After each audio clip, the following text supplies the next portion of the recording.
A rapper giving Satan a lap dance is something new, but the panic being stirred up isn't.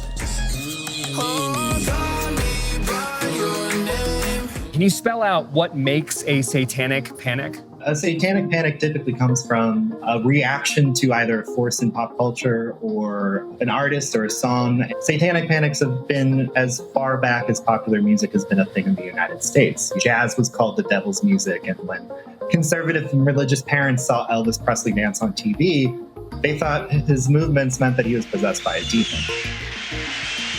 As these satanic panics started, take the Beatles for John Lennon in the late 1960s saying that the Beatles were more popular than Jesus. You know, as the conservative and religious reaction against that became more prominent, you saw these popular artists kind of up the ante a little bit more. No, I'm not saying that we're better or greater or comparing us with Jesus Christ as a person. A couple years after the more popular than Jesus thing, the Rolling Stones released Sympathy for the Devil, and they were called devil worshippers. And in 1970, Black Sabbath, the first song on their debut record, Black Sabbath, is literally about encountering Satan. While there's like the cultural belief that Satan's evil, in rock and roll and heavy metal, Satan is super cool. What I'm hearing from you is, in a sense, there is a symbiotic relationship in satanic panics, which is to say artists get to provoke, those who are conservative get to circle the wagon, so to speak, and say the other is bad. What are the real world implications of this kind of stuff? When the satanic panics at their peak, you know, it becomes sort of a hysteria. It's almost like the reverse of like finding Jesus in your toast, where you just find Satan in every piece of pop culture. Clearly, there is a tension here. In 1985, you know, there was the PMRC hearings where a bunch of politicians' wives formed a committee. There were congressional hearings where they thought that popular music was way too obscene. They had a list that was called the Filthy 15 list, and a lot of them were heavy metal acts. They said that their lyrics were full of drug and alcohol references and references to the occult, which is scary and bad. It eventually ended up in putting parental advisory stickers on albums, which we all kind of know and ignore today. But it really fostered a culture of censorship and fear. And people on the lookout for violent Satan worshippers had their fears confirmed by a wave of super high-profile killers, like the Night Stalker, Son of Sam, and the Manson family, claiming the devil made them do it.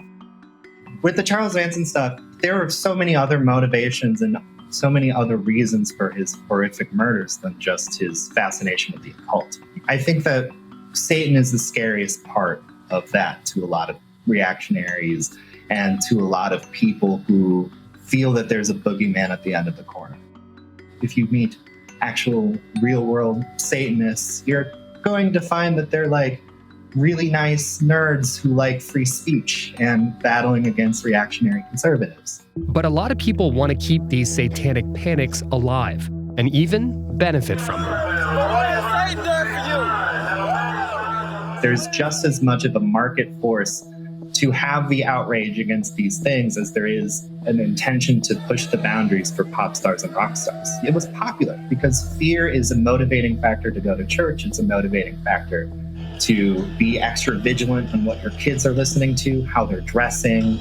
Creating an environment of fear where your kids are this close to being Satanists because they listen to a band or an artist is a motivating fear. And it's a way to keep people buying into what these reactionary leaders are selling. There's a reason why reactionary forces move so quickly from the Cardi B and Megan Thee Stallion performance of WAP at the Grammys to this. Yup, Lil Nas X sliding down a pole to hell. This is something Lil Nas X really set out to do. And for Lil Nas X, as a gay pop star rapper, the imagery is intentional. I think one reading of that is that he kills Satan. And that should be a thing that should be celebrated by evangelical conservatives.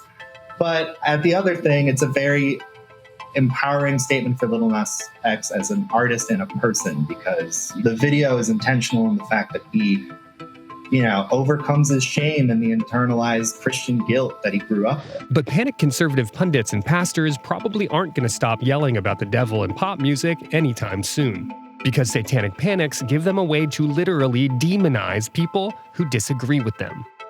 with Lil Nas X as a gay man, you know, focusing the attention on Satan allows for homophobic forces to impede the rights of gay and trans youth through the context of this like totally trumped up controversy.